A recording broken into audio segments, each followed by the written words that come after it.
Hey guys, welcome back to my channel. Today I'm going to be showing you our little setup for our chicks until they are big enough to go outside in a chicken coop. So I got 6 chicks from Orscheln's yesterday. Tonight's our second night with them, and we got them set up in our laundry room right now. I bought their feeder and their water at Orscheln's, as well as their chick starter food, and I went with medicated, but they sell unmedicated as well. The Reds are, the Rhode Island Reds are straight run, so we have 2 of those. Could be boys, could be girls. The Plymouth Rocks were pullets, so they were genetic tested that they're hens, as well as the Orpingtons were also pullets, so we know that those are hens. So we know we've got at least 4 hens. And my neighbor has chickens, and I was trying not to spend a bunch of money, so she offered to let me borrow this cage because they don't currently have any chicks that they're using it for. So this is just a regular old cage. It has a bottom on it and a lid that flips over it. So if you know someone that has chickens already, talk to them, because if they don't have chicks at the time, they probably have some things that you can borrow. And then I also am borrowing this light from them. This is just a shop light. It's not anything fancy. Let me turn it off. Let me show you it. It's just like a shop light.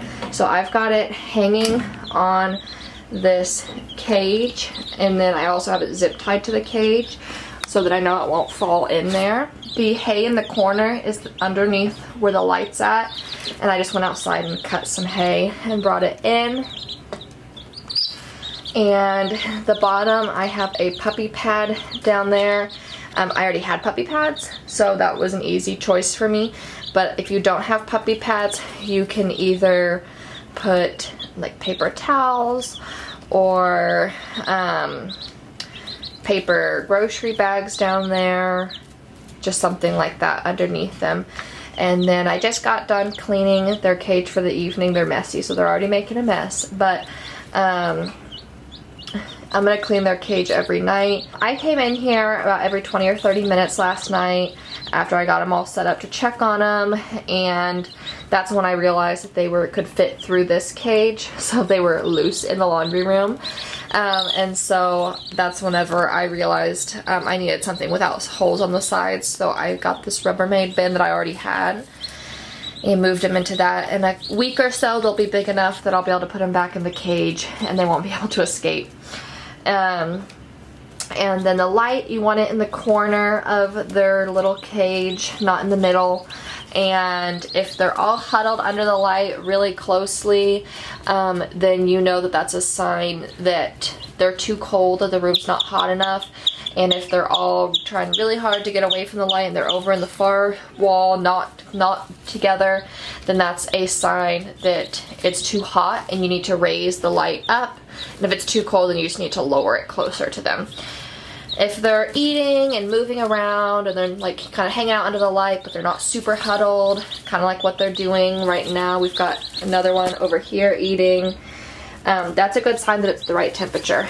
We also have the vent. This laundry room isn't very big, and I opened the vent up all the way so that it would be nice and toasty in this room also. Hopefully in a month, maybe 2 months, that one is pecking that other one, it will be warm enough that we can move them outside.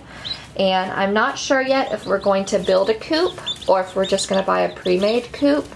If we end up building one, I will probably share the process of building it. And even if we buy a pre-made one, I will still share like setting it up and getting them adjusted to it, and just kind of take you along with getting chickens for the first time.